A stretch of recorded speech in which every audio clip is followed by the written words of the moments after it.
Hello everyone, welcome to my channel. Happy Monday. So guys, as for today's video, I will be showing you my own recipe for Hariyali steamed fish. It's a green curry or green steamed fish. Okay guys,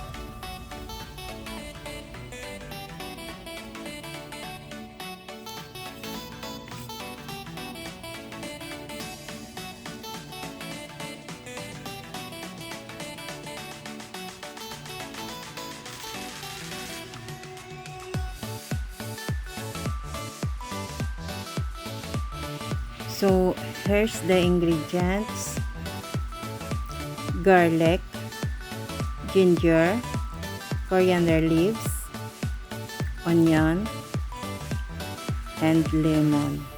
So we are going to pipest lang natin to guys. Okay, be-blend natin para irarab natin sa ating fish fillet.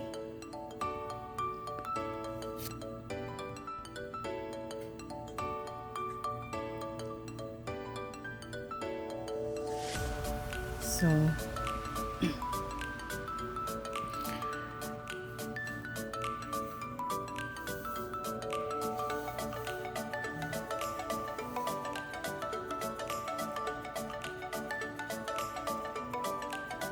and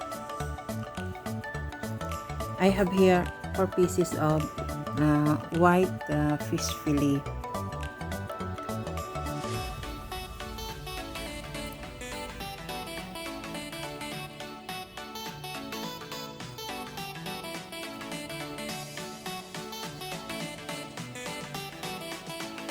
So guys, the paste is ready, and now we are going to add the cumin powder, salt,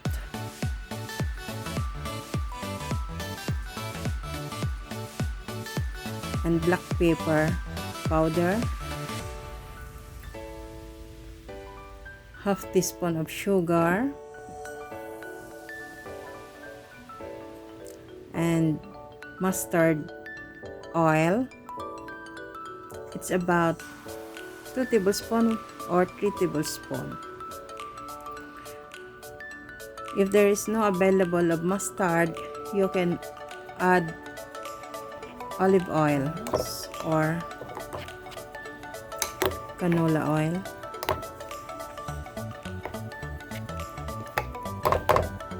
Guys, may mix lang natin para maging evenly yung pag-rub natin sa ating fish fillet.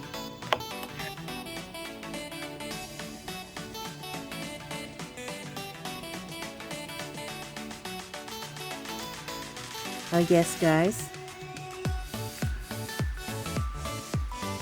I'm going to add also 1/4 teaspoon of garam masala powder.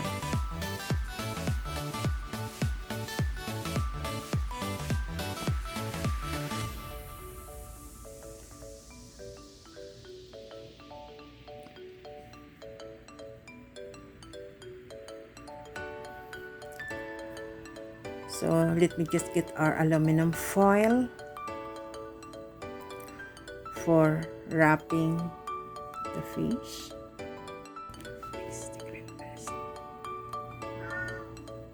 So now we are going to wrap in aluminum foil.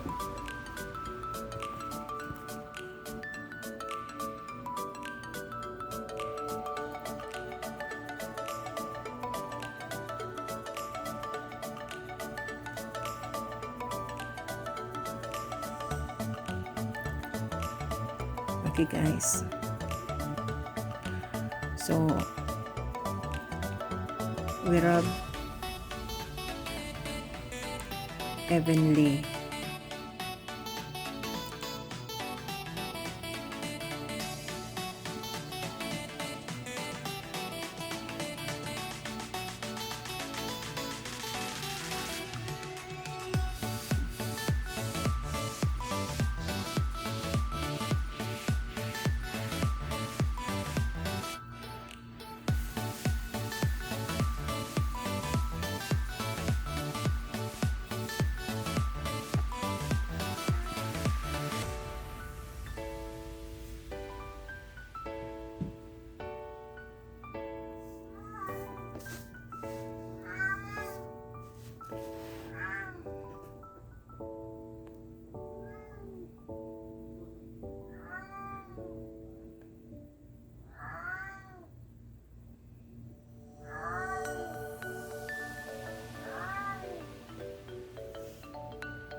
Then we place on a steamer and steam for about 10 minutes or 15 minutes. Fish fillet.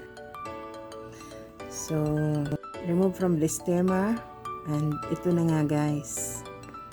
It's almost done. So, now, then we drizzle the fish with hot oil or hot mustard oil.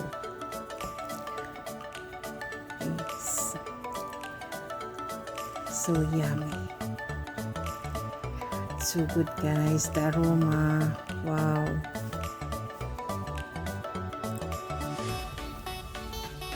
Okay guys, garnish with spring onions, ginger, green chillies, green and red chillies, and coriander leaves.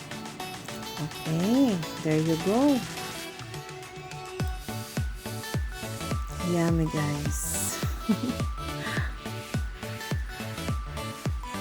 Okay, and I hope you enjoyed this video guys. Okay, I hope you enjoyed this video or this recipe, and don't forget to share and like my video as well. Okay guys, I hope you enjoy watching this video as much I enjoy making it. And like always, please don't forget to like, share, and if you haven't yet subscribed, please subscribe. Happy Monday guys. Happy Monday everyone. Bye bye.